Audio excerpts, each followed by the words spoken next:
Coucou! Comment ça va la team? Est-ce que votre semaine a bien commencé? Est-ce que vous avez vu que j'ai rajouté dans ma bio le code pour Oli? Bonjour YouTube, oui, vous pouvez dire bonjour à YouTube. Nous allons aujourd'hui parler de mon errance médicale. Alors je vais dire au revoir à la minimale techno, parce que si malheureusement on parle d'un sujet sérieux. Aujourd'hui, ce soir, je voulais vous raconter parce que c'est quelque chose dont je parle pas tant. Je voulais vous parler de tout ce qui m'est arrivé médicalement parlant sur ces 2 dernières années. Et en fait, j'attendais d'être soignée pour en parler. Et maintenant que je suis à peu près soignée, j'ai envie d'en parler. Avec Juliette, quand on a préparé cette vidéo, on s'est même fait un espèce de script, pas de script, mais juste on a noté tout ce qui s'est passé en termes d'événements. Et c'est hardcore à quel point personne ne comprenait ce que j'avais, quoi. J'espère que tu vas mieux. Et bah, je vais mieux. Quelque chose que je ne pouvais même pas faire il y a du coup quelques mois. Ouh! Je peux lever mon bras. J'ai mal, évidemment, ça me fait mal, mais je peux le lever. Par là, par là, par là, par là, par là, je peux le bouger en tous les sens. Donc c'est vraiment énorme. Mais pour être arrivé à ça, il s'est passé vraiment beaucoup de problèmes. Ce n'était pas une capsulite. Je sais même plus ce que j'avais. Est-ce que vous connaissez le roller derby? Déjà pour parler de comment je me suis fait mal. Vous savez, je vous assomme avec le roller derby depuis quelques temps maintenant. Je sorti une vidéo YouTube sur le derby. J'espère que vous l'avez vue. J'espère qu'elle a été chouette. Moi, j'ai fait 8 ans de roller derby dans plusieurs équipes. J'ai coaché un bout de l'équipe masculine de Paris. Et je me suis fait mal, je pense, à force de jammer, donc d'être l'attaquante. Et moi, je jammais beaucoup avec mes épaules. Et en fait, à force de taper, je me suis dit que je voulais aussi m'améliorer à cet endroit-là, on va dire. Et du coup, j'ai fait appel à un coach pour m'améliorer. Et franchement, j'ai pris grave du niveau. Problème, je me suis pas assez renforcée. Et je pense que lui et moi, on se rendait pas compte que là, j'avais 8 ans d'impact et de violence sur mes épaules, dans les pattes. Et du coup, quand il m'a coaché comme si j'allais très bien, sauf que je pense que j'avais déjà des problèmes d'épaule. Ça a commencé par le derby. Ça a suivi par un coach. Ça, c'est moi, 98.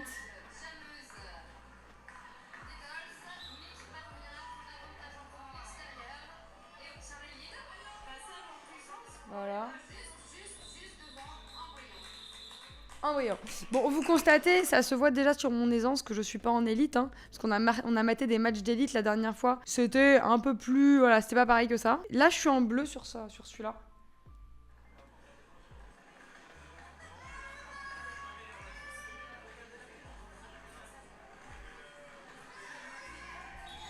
Je suis là, hein. Ça, c'est Reda, bien sûr. Bon, voilà, un peu de derby, quoi.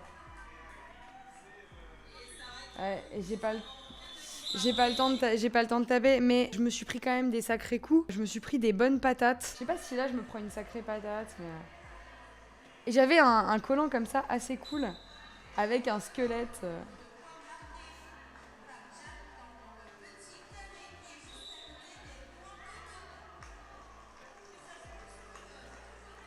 Là, je me suis pris...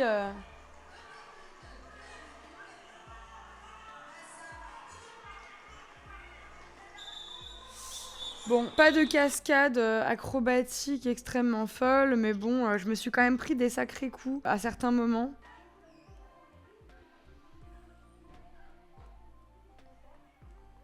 Moi, je me pète pas la gueule dans celui-ci, j'arrive à passer. Sport de contact en roller, j'ai fait une vidéo à ce sujet si vous voulez la voir. Je me suis quand même pris souvent des taquets. Vous avez constaté que je n'étais pas en élite. Et je suis loin d'avoir l'agilité des personnes dont j'ai regardé le match la semaine dernière, ni la force. Mais je m'étais mis, du coup, j'avais pris un coach pour m'entraîner. Je me suis beaucoup améliorée la dernière année. Le problème, c'est qu'il m'a fait faire de la calisthénie dans ça. Donc en fait, en plus de m'entraîner à l'impact, d'avoir 8 ans derrière dans les pattes, on a fait de la calisthénie. En fait, un jour, je me suis blessée en faisant des tractions. Mais il y a aussi un truc, c'est vrai. Dans mes premières années de derby, genre je pense à partir de ma 3e année de derby, je commençais déjà à avoir des douleurs aux épaules. Je me suis pété une clavicule, la clavicule gauche. Donc ouais, j'avais déjà les épaules fragiles. Je vous le raconterai après, mais je vous le raconte maintenant. J'apprendrai plus tard qu'en fait, j'ai aussi une morphologie qui fait que je suis très fragile des épaules. Et ça, je le savais pas. Avec mon coach, je faisais de l'impact en mettant de la puissance dans mes jambes et je cognais plus fort avec mes épaules. En gros, il m'apprenait à donner une impulsion avec mes jambes pour arriver plus fort avec mes épaules. La calisthénie, c'est un sport très spécial. La calisthénie, c'est ça. C'est ce genre de sport qui consiste à apprendre à s'accrocher, à faire le drapeau, à utiliser... en fait, Franchement, c'est un sport où les gens sont majoritairement très secs, tous leurs muscles sont utilisés de manière efficace. C'est franchement un sport assez chaud pratiqué par des gens très déterminés. Voilà. Et du coup, mon coach, il faisait ça, donc forcément, il s'est dit qu'il voulait me mettre à ça. Chose qui aurait pu être une bonne idée, mais il savait pas que j'avais aussi des problèmes d'épaule. Donc, il y a 2 ans, printemps 2024, je me blesse. Et je me dis, comme d'hab, ça va passer. Je sais pas vous, mais je suis un peu du genre à ne pas aller chez le médecin avant 2 semaines, minimum 1 mois. Je vais pas voir mon médecin et je me dis, ça va passer. Lui, il me conseille de travailler même si j'ai mal, parce que voilà. Et petit à petit, j'ai vraiment de plus en plus mal. Ensuite, on va à Bali et là, je décide de faire des vlogs quotidiens. Dans ces vlogs quotidiens, je dois tenir une caméra. Et à Bali, il fait très chaud. Vu que j'avais des inflammations, la chaleur faisait que je pouvais à peine bouger mes bras. Si j'utilisais par exemple un peu trop mes bras, si je poussais trop de portes, si à un moment on a fait un truc, on devait se tenir pour regarder des dauphins dans l'eau, parce qu'on était à Bali, on faisait des activités de touristes et c'était assez merveilleux. Et bah le lendemain et le surlendemain, je pouvais plus bouger, je pouvais pas lever mon bras. C'est-à-dire quand je levais mon bras comme ça, des douleurs, mais qui me prenaient parfois jusqu'au poignet, quoi. C'était vraiment très grave. Je me réveillais toutes les nuits à 2h du matin avec des pics d'inflammation qui faisaient qu'ensuite je dormais pas jusqu'à 4-5 heures. Je devais vlogger tous les jours. C'est peut-être des vlogs que vous avez vus. À la fin, à Bali, je m'enroulais le bras de 2 attelles pour pouvoir... parce qu'en fait, juste tenir mes bras, que mes bras soient ballants, ça me faisait mal. On n'avait pas encore la DJI à l'époque, en plus la cam elle était vraiment lourde, c'était une Sony Alpha avec un gros objectif, du coup ça faisait assez mal, c'était très dur de faire ça. Et surtout on n'avait pas encore compris à l'époque que je pouvais déjà pas porter de sac à dos, je pouvais pas m'exposer au soleil, je pouvais pas être trop dans la chaleur, je pouvais pas aller dans la piscine, parce que dans la piscine juste nager ça faisait mal, en fait j'avais mal tout le temps. Oui bah voilà, ok, toi qui souffres de mal de dos tu vois un peu l'idée, bah voilà pareil mais dans les 2 épaules, et du coup dans les 2 bras. À Bali j'ai quand même, à un moment je vais quand même à l'infirmerie pour dire j'ai mal, elle me donne des anti-inflammatoires, et là c'est le début de ma prise d'anti-inflammatoire. À un moment j'ai fait un cours de yoga et en fait ça avait bien chauffé la zone et je suis revenue en me disant waouh ça m'a fait trop du bien, et en fait bah je pense pas du tout parce que le lendemain je ne pouvais plus bouger. Plus de batterie non plus, exactement. Je faisais de la batterie avant, je fais 3 heures de batterie tous les jeudis avec le Brutalbiz ici présent qui est mon professeur de batterie. Je pense qu'on a dû arrêter vers mars, je sais plus, en 2024. Quand est-ce qu'on avait arrêté la batterie? En juin, voilà, bah en juin. On mettait pas encore de glace, par contre je mettais tous les jours du Flector. Je sais pas si vous connaissez le Flector à la crème anti-inflammatoire, je mettais ça tous les jours. En juillet 2024, j'ai dû annuler même mes vacances avec mes potes. Bon, c'est un peu moins grave, mais bon, c'est chiant. Tes vacances avec mes 2 meilleurs amis, on devait aller à Barcelone, j'ai dû annuler. Je pouvais que rester allongée. C'est-à-dire que j'ai passé un mois entier allongée. Soulever mon téléphone, c'était trop parce qu'il était trop lourd. Moi qui est quelqu'un de très actif, je fais de la peinture, je fais de la broderie, je fais du crochet, je lis, je fais du sport, je fais beaucoup de sport, je fais de la batterie, je faisais de la guitare avec Reda à l'époque. Tout d'un coup, je ne pouvais plus utiliser mes 2 bras. Même la manette de Xbox, oui. Donc ce que je faisais, c'est que je prenais les 2 manettes de Switch, je les mettais là, comme ça, je m'allongeais et je jouais comme ça. Maintenant que je vous en parle, vous voyez, je peux faire des trucs avec mes bras, mais à l'époque, mon quotidien, c'était mes bras. Et le quotidien de tous mes proches, c'était mes bras. Et ça a duré, franchement, 2 ans. J'ai envie de dire, j'ai eu mal pendant 3 ans, quasiment, mais le moment où vraiment il a fallu s'occuper de moi, c'était pendant 2 ans complets, je pense. Où vraiment, c'était la préoccupation tout le temps. Donc, on rentre en France, et je commence à faire quand même pas mal de tests médicaux, pas mal d'examens. Je commence à faire des échographies. Oui, voilà, bah tu vois, Brutalbiz, quand je peux enfin lever mon bras, genre, c'est une folie. Je peux même porter des choses. Cette magnifique boisson Oli, code calamité pour avoir moins 10%, surtout Oli. Et calamité 5 pour avoir moins 5 €, c'est ta première commande. Du coup, j'ai fait les échographies. Les échographies, on s'est rendu compte que j'étais très inflammée. Mais genre, j'avais une bursite. C'est-à-dire que j'avais du liquide inflammatoire dans la bourse de l'épaule. Attendez, c'est l'heure de chercher ce que c'est qu'une bursite. Voilà, je suis devenue une professionnelle de l'épaule. Donc, c'est-à-dire que ça, c'est la bourse séreuse. En fait, elle n'est pas censée être gonflée. Et ça, c'est l'acromion. En gros, ici, t'as un tendon. Ici, t'as un autre tendon. Et ici, t'as la bourse. Et tous ces tendons-là, tous les tendons, les os, tout ça, ne doivent pas trop être gros et frottés entre eux, parce que sinon, qu'ils sont inflammés, ils se font mal entre eux en fait. Donc moi, ce que j'avais, c'est que j'avais une bursite, c'est que j'avais la bourse qui était remplie d'un liquide inflammatoire qui faisait qu'elle était gonflée, et mes tendons du coup frottaient, et pareil, l'endroit où ça passe ici, ça frottait, ça faisait mal. Là aussi, c'était ce tendon-là, là surtout, il était très inflammé, et moi maintenant, je suis inflammée surtout de cette partie-là maintenant. Ce que j'ai fait, c'est que quand je suis rentrée, j'ai pris la première kiné disponible. Maintenant, je vais vous raconter cette kiné, mais j'ai pas le droit de donner son nom. J'ai pris la première kiné disponible. Je suis arrivée chez elle. Bon, déjà, j'arrive, je suis patiente. Elle arrive, elle me fait rentrer. C'est une dame un petit peu âgée, pas de problème. Je m'assois, elle me parle pas, elle finit ses trucs. Bon, pourquoi pas, parfois les médecins ils ne parlent pas tout de suite. Et là elle me dit bon vous avez quoi? Et je dis bah j'ai des problèmes d'épaule parce que j'ai fait du roller derby et de la calisthénie. Elle fait c'est quoi ces trucs? Bah la calisthénie c'est un sport où tu fais du gainage et puis le roller derby c'est un sport de contact en patin. Elle fait ouais j'ai jamais entendu parler de ces trucs. C'est n'importe quoi vos sports là. Donc là moi je garde mon calme, moi j'ai... C'est facile de me faire pleurer en milieu médical, alors du coup je fais gaffe. J'ai mal, j'ai fait des échos, je pense qu'il faudrait que je me rééduque. Et là elle me dit vous êtes bipolaire? Et je dis non. Et elle me dit ah on dirait. D'accord madame. Exactement, aimable comme une porte de prison. Exactement. Mais pire qu'une boumeuse. Et elle me dit bon bah ok on va faire quelques exercices. Et là elle me fait faire des exos et je lui dis j'ai mal. Et j'avais vraiment très mal. Elle fait bah oui mais c'est le concept, enfin c'est le principe d'un exercice. Et je fais non mais là madame j'ai vraiment très mal. Et du coup elle dit bon d'accord. Elle s'en va, elle me laisse faire un petit peu. Je commence à arrêter de parler et tout, et genre je me sens pas bien. Elle me fait m'asseoir sur une chaise. Qu'est-ce qu'elle me fait? Ah oui, elle commence à masser avec une main, et de l'autre main elle est sur son téléphone. Et j'ai commencé à pleurer. Elle a commencé à redevenir un petit peu sympa, et pas trop non plus. Elle continuait de me parler un peu mal. J'ai pas tout noté, mais je pense que je pourrais retrouver la conversation que j'ai eue avec Reda où je lui ai raconté tout. Ou alors je lui ai appelé. Tout ça pour dire que je rentre, je raconte à Reda tout ce qui s'est passé, et Reda, il se casse de la maison, et il va l'embrouiller. Je sais que pour vous c'est inimaginable. Reda c'est mon compagnon. Reda c'est un espèce de... C'est un nounours. Reda c'est un amour. Reda il ferait pas de mal à une mouche. Reda c'est le plus mignon, c'est le plus compréhensif, c'est le plus doux. C'est la personne la plus douce qu'a fait cette terre. Reda il s'est levé, il a dit je vais la tuer. Il est parti. Il a pas dit je vais la tuer mais il a dit elle va voir tu vois. De ce qu'il m'a raconté, il lui a dit vous m'expliquez pourquoi ma compagne rentre en pleurant? Vous m'expliquez pourquoi et tout? Et là Reda, il sort les avis Google de la dame. Et dans les avis Google, il y a que des dingueries. Il y a que des dingueries. Il y a une meuf qui dit je suis allée la voir, je suis une femme noire, et je lui ai dit que j'habitais dans tel quartier, et elle m'a dit oh, il y a des logements sociaux là-bas? Mais pas du tout. Elle lui a dit ça uniquement parce qu'elle est turbo-raciste. Cette personne ne vit pas en logement social. Enfin, et c'était que des avis comme ça. Ou alors, oui, en gros, autre avis, je vais voir cette kiné, et en fait, elle fait que d'insulter la patiente d'avant. C'est que des dingueries comme ça. Et en gros, elle a une note horrible sur Google. Premier trauma kinésithérapial. Je vais ensuite chercher à la recherche d'un deuxième kiné. Et là, je me dis, je veux plus des vieilles. Je prends un kiné du sport. Mais que nenni, je n'aurais jamais dû faire ça. Deuxième... Oui, j'ai mis un avis Google, je l'ai démonté. Ouais. Qu'est-ce que j'ai fait ensuite? Je suis allée voir du coup le deuxième kiné qui est un kiné du sport. Et lui, j'arrive et il me fait porter toutes les semaines des poids de 5 à 15 kilos alors que je pouvais à peine bouger le bras. Lui, je pense qu'il m'a blessée par-dessus ma blessure parce que je commençais à me remettre doucement, tu vois, de faire un peu moins d'activité. Et lui, il m'a assassinée. Donc, j'ai arrêté de le voir, évidemment, parce qu'en fait, après, dès que je sortais de son cabinet, j'avais des douleurs pendant 5 à 6 jours. Deuxième trauma kinésithérapial. Ensuite, je vais voir une troisième kiné.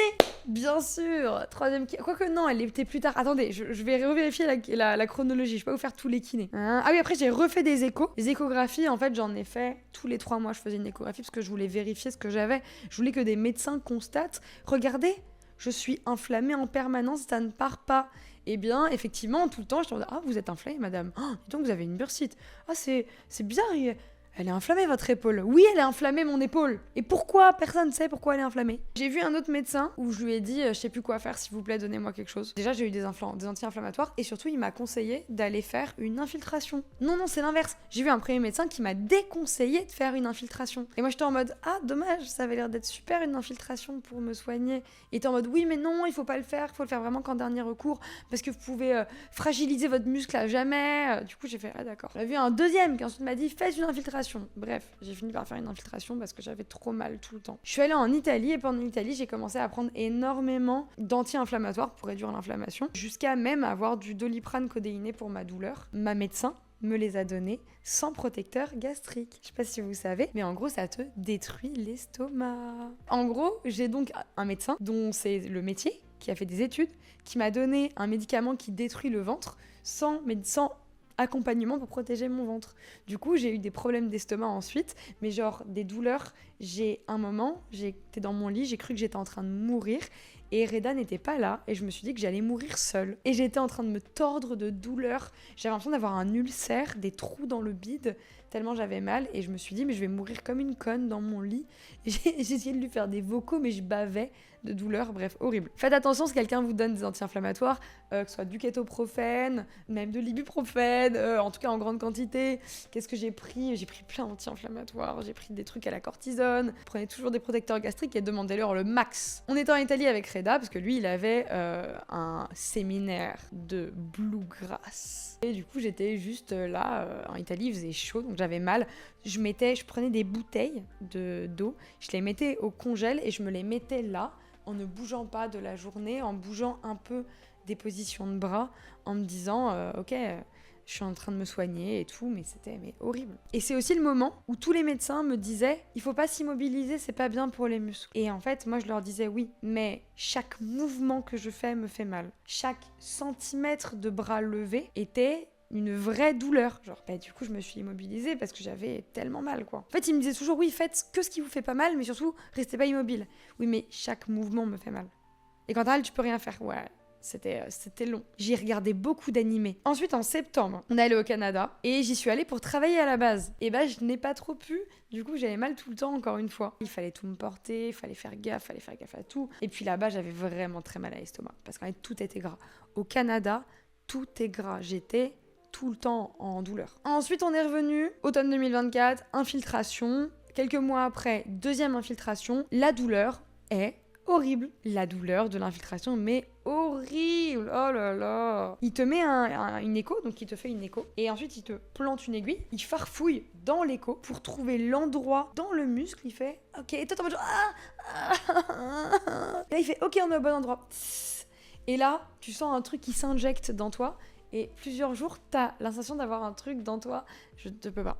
Je déteste, c'est horrible. J'ai eu plus mal pendant 1 mois. Ensuite, j'ai fait 3e trauma kinésithérapial.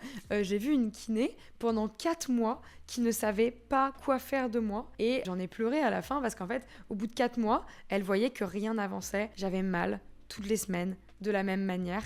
Et au bout de 4 mois toutes les semaines, hein, elle m'a dit...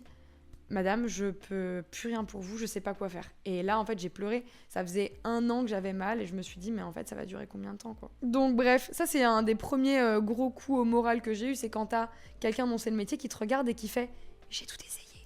J'ai vraiment tout essayé. Je ne peux rien pour vous, madame. Je ne peux rien faire pour vous. Ça, c'est dur. Donc, elle me lâche dans la nature. Je commence à aller un peu mieux parce qu'il fait froid et quand j'ai froid ça va mieux. Et là on se dit, et si on allait en Égypte? Putain mais ça serait trop bien d'aller en Égypte en vrai. Pire idée. Donc je suis allée en Égypte, il y a eu un espèce de choc thermique, c'est-à-dire qu'à Lyon il faisait, je sais pas moi, il faisait 12, on arrive en Égypte il faisait 25, mes inflammations elles ont fait comme ça. Bursite sous-acromiale, oui je crois que la bursite était sous-acromiale. Je peux vous donner les termes techniques si vous voulez. Alors en juillet 2025, j'étais en possession tendon supraépineux épaissie, hypersignal centrotendineuse en faveur d'une tendinite marquée, tendinopathie des supra- et infraépineux avec bursite sous-acromiale. Voilà, j'ai le DVD si vous voulez. J'ai le DVD de mes infiltrations. Voilà. Pareil, t'as pareil. Non mais c'est l'horreur, hein. Bref, en Égypte, je me prends un choc thermique. Je fais un petit peu de rééduc, je me fais mal, j'arrive pas à bouger. Je me remets à essayer de lire. Et rien que tenir, ça me fait mal. Je reviens à Lyon et là, j'ai mal. Et là, c'est le début d'une 2e saison d'enfer. Donc, on commence à s'équiper. Juliette, elle m'achète des packs de glace, une liseuse. Genre, elle m'achète un support, un pied, avec ma liseuse, avec un bouton. Et pour lire et pour tourner les pages, j'ai plus qu'à appuyer sur le bouton. Là, on décide d'aménager tous mes tournages. C'est-à-dire que tous les tournages que je vais faire...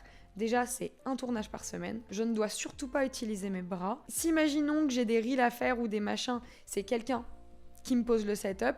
En fait, on a aménagé l'agenda pour me l'alléger au maximum. Par exemple, on n'a plus jamais mis 2 tournages dans la même journée. C'est mort, c'était 1 tournage par semaine max. On a beaucoup aménagé et on m'a aménagé beaucoup de pauses et tout. Et c'était super important de faire ça. Et effectivement, comme tu dis, Brutal Biz, pas de bras pour la batterie, solfège et pied only. C'est-à-dire qu'on a fait à la batterie des cours uniquement de pied, des cours uniquement de solfège où il venait à la maison. Et c'est là que aussi je me suis dit, dis donc, il n'y a aucun sport que je peux faire sans les bras. Marcher, comme ça, marcher, voilà, marcher. ça me faisait mal aux épaules. Puisque en fait, ouais, les épaules sont en mouvement et surtout les épaules sont... Il y a du poids et du coup j'avais mal tout le temps. C'était dur, c'est-à-dire que je pouvais même pas aller marcher. Un jour, je me suis dit, allez, je vais juste aller marcher sur le tapis de course de la salle de sport. J'ai eu mal pendant une semaine. Donc c'est là que j'ai pris quelques cours de chant. Parce que je me suis dit, c'est le seul sport où j'ai pas besoin de mes bras en plus. Mais c'est pas vraiment un sport, mais c'est une des seules activités où j'ai pas besoin de mes bras. Donc en juillet de l'année dernière, qu'est-ce qu'on fait? Nous, on va en Thaïlande. En Thaïlande, déjà... On fait des vlogs, je me remets à faire plus de vidéos, mais ça y est, il fait chaud, je me remets à avoir mal tout le temps. Je reprends des anti-inflammatoires, je reprends des Doliprane, je me remets vraiment à avoir mal. Le 3e jour, on est dans la piscine, et là, il y a mon équipe qui est autour de moi, parce qu'en général, on part en équipe. Mon équipe me regarde et me dit « Kala, il va falloir que tu fasses une pause. » J'étais en mode « Oh ben non, quand même, je vais pas faire une pause, je vais pas arrêter de travailler. » Et ils ont dit « Kala, nous on est ok et on pense que tu devrais faire une pause. » Et là j'ai dit ok, je vais faire une pause. Dès qu'on rentre de Thaïlande, je fais une pause totale de 2 mois. Et pendant 2 mois, je me rééduque, mais je fais rien qui me fait mal parce que là j'ai mal tout le temps en fait. Et c'est ce que j'ai fait. Pendant la Thaïlande, en tout cas, on a essayé d'empêcher le pire, c'est-à-dire de faire au mieux pour moi. J'ai porté aucun sac, aucune valise, j'ai vraiment tout le monde a pris soin de moi. Et quand on est rentré, j'ai fait 2 mois de pause complète et ça m'a fait vraiment du bien. Et c'est là que j'ai commencé toutes les médecines un peu alternatives. J'ai fait 1 an d'acupuncture. Dieu sait que j'adore mon médecin. Mon médecin d'acupuncture qui me faisait aussi un peu de chiro et tout, je l'adore. Mais j'ai eu mal. J'ai eu mal pendant 1 an. Ça m'a rien fait, l'acupuncture. J'aimais bien aller le voir. On parlait jeux de rôle, on parlait musique. Je lui ai ramené des Warhammer. Lui, il m'a offert un de ses livres. Je lui ai peint un Warhammer. C'était trop cool d'aller le voir. C'était très chouette. Mais je pense qu'en vrai, ça n'a servi à rien. Peut-être à me détendre un peu. Mais bon... 1 an d'acupuncture et mes épaules, rien quoi. Une opération et j'ai plus mal. J'ai commencé à prendre des compléments alimentaires, des trucs pour les tendons, des trucs machin. J'ai pris plein de compléments, donc surtout du collagène marin. J'ai pris plein de trucs, j'ai tout essayé. J'ai tenté les alimentations anti-inflammatoires. Donc j'ai arrêté l'alcool, j'ai arrêté la viande, j'ai arrêté les produits laitiers, j'ai arrêté le gluten, j'ai arrêté... Tout ça, majoritairement l'alcool, le gras et le sucre. Ça sert à rien. Je passe tout août à pas bouger. Et là, le 24 août... Quelqu'un me dit « Eh mais si tu veux, j'ai le pote de mon père, il est chirurgien des épaules. Et c'est un très bon chirurgien, c'est genre le meilleur de la région. » Et là je fais « Ah !» Je prends direct rendez-vous. Le mec, c'est un vieux. Donc on finit par avoir un rendez-vous avec lui. C'est un vieux mec. Dans son cabinet, il n'y a que des skis. Le mec, tu sens, il sait. C'est un vieux mec, tu sens qu'il a passé sa vie à parler d'épaules. Il me regarde et tout, il me fait faire un arthroscanner. Arthroscanner, pire scanner de ma vie. Ils te mettent du liquide dans l'épaule. Donc en gros, l'arthroscanner, il te met un liquide à un endroit pour qu'ensuite on voit mieux. C'était horrible. Pendant 2 jours, mon corps a évacué le liquide. En gros, pendant 2 jours, j'ai senti comme si toute mon épaule était lourde et remplie de liquide. Oh! Pardon de vous demander, mais si vous ne travaillez pas pendant 4 mois, la Sécu ne vous verserait rien. Non, la Sécu ne me verse rien. Moi, je suis en auto-entreprise. J'ai ma société, mais je suis en auto aussi. En tout cas, c'était horrible, un arthroscanner dégueulasse. Et l'arthroscanner constate que il n'y a rien. En fait, moi, ma théorie pendant longtemps, c'était que... Ma théorie, c'est qu'en gros, je suis inflammée de tous les tendons parce qu'il y a quelque chose qui frotte. Ça s'appelle un conflit en médecine. Et du coup, je me suis dit, putain, il y a forcément un truc qui frotte. J'ai un os, un machin. Mes os sont en super santé. Mon cartilage va bien. Simplement, il y a une très légère fissure sur... Oh merde, mince, c'est le truc le plus important. Non, c'est la gaine de l'épaule. Merci. Désolée, mais j'ai répété ce nom tellement de fois que lui, il s'en est souvenu. Moi, j'ai un peu des problèmes de mémoire. Donc, j'avais une fissure au labrum. Qu'est-ce que le labrum? Voici une épaule. Le labrum, c'est la gaine qui, en fait... permet de faire en sorte que l'épaule reste emboîtée. Et en gros, moi j'avais une fissure du labrum. Mais pire qu'une fissure, mon labrum il était tout petit, donc c'est le bourrelet. C'est le bourrelet qui permet de faire en sorte que ça tienne. Et en fait, moi j'ai quasiment pas de bourrelet. Et on sait pas si c'est les 8 ans de derby. On pense que c'est montre-moi ton labrum. Je vous montrerai mon labrum si vous êtes gentil. Moi j'ai presque pas de labrum, mais on sait pas si c'est... physiologique, en gros est-ce que je suis née comme ça, ou est-ce que c'est parce que j'ai fait trop de derby, qu'en fait j'ai trop tapé mon épaule et en fait j'ai cassé mon labrum, ou juste il y a eu une fissure. Donc en fait il a réparé mon labrum, il a également solidifié mon labrum. Il a pris ma gaine, il l'a tiré comme ça et il l'a remonté sur mon épaule. C'est horrible. en termes de visualisation, c'est horrible et je suis désolée pour ça. Je suis désolée pour les images que je vous ai mis dans la tête. Mais du coup, voilà. C'est ce qu'a fait le chirurgien ensuite. Donc, je me suis fait opérer en novembre 2025. Je me suis beaucoup reposée jusque-là. Et enfin, finalement, j'ai plus mal, quoi. Bon, dedans, j'ai quand même fait des IRM et tout. Ce que j'ai fait aussi, c'est que j'ai commencé à faire de la rééducation sur YouTube. Il y a des super vidéos YouTube pour se rééduquer tout seul, c'était super. Ce que j'ai fait aussi en septembre 2025, c'est qu'en fait, on m'a quand même comment dire, je me suis rendu compte qu'après 2 ans de douleur et d'être ramenée quand même constamment à ma douleur par mes proches, mais c'est pas ramenée à ma douleur, enfin mes proches n'avaient pas le choix, d'être ramenée moi à ma douleur en permanence, bah ça m'a quand même rendu un peu triste. Du coup je suis quand même allée voir un psy. Donc ça fait partie de mon traitement un peu nickel, je suis allée voir un psy pour parler de cette douleur-là. Ça m'a fait du bien d'avoir quelqu'un à qui parler de ça. Il a réfléchi au centre antidouleur, il a réfléchi à peut-être me diriger vers des personnes, bref, on a discuté de ça. Finalement, je me suis rendu compte que ça allait. Du coup, je n'ai pas trop poursuivi, mais ça fait partie de tout ce que j'ai fait en rapport avec mon épaule. Ensuite, je me suis dit aussi que j'aimerais bien faire des prises de sang, parce qu'en fait, j'ai quand même des inflammations qui se développent, qui restent et qui apparaissent pendant 2 ans. Et je me suis dit, imagine, en fait, j'ai quelque part dans mon sang quelque chose qui fait... En fait, je me suis dit, est-ce que j'ai pas une maladie de Crohn? Comme une maladie de Crohn, c'est des maladies auto-immunes. Bon, Crohn, ça se développe surtout sur l'estomac, mais ça peut ensuite, après avoir attaqué l'estomac, attaquer les tendons. Et moi, j'ai jamais eu de problème d'estomac, mais du coup, je voulais absolument faire des prises de sang pour me dire, peut-être que c'est ça. En fait, c'est un moment où j'avais besoin d'éliminer toutes les pistes. Je devenais littéralement folle. J'avais vraiment besoin de comprendre ce qui m'arrivait. Et bah du coup, les généralistes m'ont refusé les tests complets parce qu'apparemment il n'y avait pas assez de raisons. Du coup j'ai fait les tests simples et tout allait. J'ai fait d'autres rendez-vous aussi avant d'aller voir... J'ai pris le rendez-vous pour mon super chirurgien, mais entre-temps j'en ai fait d'autres. J'ai vu aussi une rhumatologue. Oh là là. La rhumatologue m'a regardé droit dans les yeux et m'a dit « Je pense que vous avez mal juste à cause de votre posture. Je pense que vous tenez mal au quotidien. » Et que c'est pour ça que vous avez des problèmes d'épaule. Je vous jure, je l'ai regardé et j'ai commencé à pleurer. Combien J'ai pleuré devant tellement de médecins. J'ai regardé, j'ai commencé à pleurer. Mais madame, vous pouvez pas me dire ça. Vous pouvez pas me dire que c'est juste parce que je me tiens pas droite. Vous pensez vraiment c'est ça? Des douleurs aussi intenses? Des douleurs à s'évanouir? Des douleurs à pas dormir? Vous pensez vraiment que c'est ça? Et elle était en mode...